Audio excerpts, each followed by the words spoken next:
Assalamualaikum warahmatullahi wabarakatuh. Wilujeng patepang di pamirsa sareng simkuring di channel Politikus Cilik. Anu dina dangat ayeuna simkuring baris medar hiji lalakon babad Tatar Sunda atau pidongeng di Tatar Sunda anu judulna Sasakala Gunung Cupu.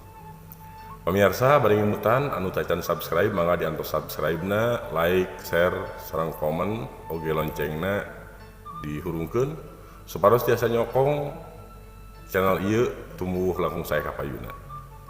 Supados teu nyangkolo kana waktos mangga urang ngawitan dongeng babad Tatar Sunda anu judulna Sasakala Gunung Cupu. Kacaritakeun aya 7 widadari ti kahyangan anu resep ngalanglang ka bumi. Manehna resep kokojayan bari silanglang di hiji talaga anu herang caina. Dina hiji sore waktu widadari keur anteng kokojayan di talaga Hurunyung aya jajaka nyamperkeun ka eta tempat. Lakadala ieu widadari anu dicaritakeun ku urang lembur teh pokna ngagerendeng sorangan. Tuluy manehna nyumput di satu kangen rungkun nu ngabadeg di sisi talaga ngawaskeun para widadari anu teu nyahoeun aya jalma anu ngintip. Sanggeus silila ngawaskeun paripolah para widadari nu teu nyahoeun aya jalma anu ngintip teh kareteg dina hatena eta jajaka aya niat rek nyiwat pakaian eta widadari anu ngalumbuk dina luhur batu sisi talaga. Atuh katejab nyamperkeun pakaian tuluy dicokot sapasang. Waktu widadari rengse mandi anu sejena ngablesat ka jomantara baralik deui ka kahyangan iwal nu saurang kalah ceurik balilihan lantaran pakaian kahyanganna leungit. Si jajaka tuluy nyamperkeun pok ngomong, kunaon putri bet nangis di dieu.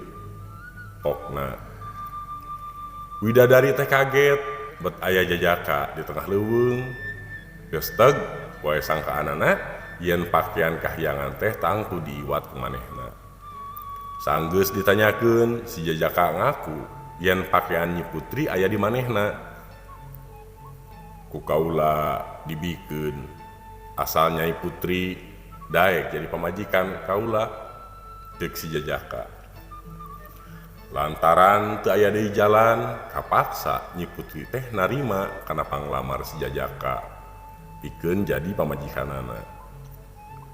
Gancangna carita dina hiji mangsa waktu Nyi Putri rek nyokot pare kaleuit lantaran rek nutu beas manehna manggihan pakaian kahyangan anu baheula leungit teh. Geus waktuna manehna mulang deui ka kahyangan. Ku kituna rap wae eta pakaian teh dipake sarta tuluy bebeja ka salakina anu harita keur di kebon. Si jajaka teu bisa ngahalangan kana kahayang pamajikanana lantaran ceuk pamikirna mana kapanggih oge pakaian anu baheula disumputkeun teh hartina geus waktuna manehna papisah jeung pamajikanana. Sanggeus kitu mah blesat wae Nyi Putri teh balik ka kahyangan ninggalkeun anakna jeung salakina di bumi. Ngan samemeh mulang manehna ninggalkeun cupu wadah perhiasan pikeun cecekelan keur anakna bisa bisi dina hiji mangsa hayang panggih jeung nu jadi induk. Nepi ka ayeuna cupu titinggalan Nyi Putri teh cenah aya keneh di hiji gunung. Ceuk nu kawenehan mah geus biasa unggal aya katumbiri sok aya widadari anu ngajugjug ka eta gunung pikeun nepungan nu jadi anak jeung salakina. Lila ti lila gunung tempat nyimpen cupu teh katelah wae Gunung Cupu nu aya di wewengkon Sukatani Purwakarta. Pemirsa dongeng ieu dicutat tina buku Kandaga Wikarah anu terbit tanggal 1 Juli tahun 2008. Pamirsa mun sakitu nu tiasa kapihatur sim kuring kirang langkungna sim kuring nyuhkeun dihapunten. Wabillahi taufiq wal hidayah. Wassalamualaikum warahmatullahi wabarakatuh.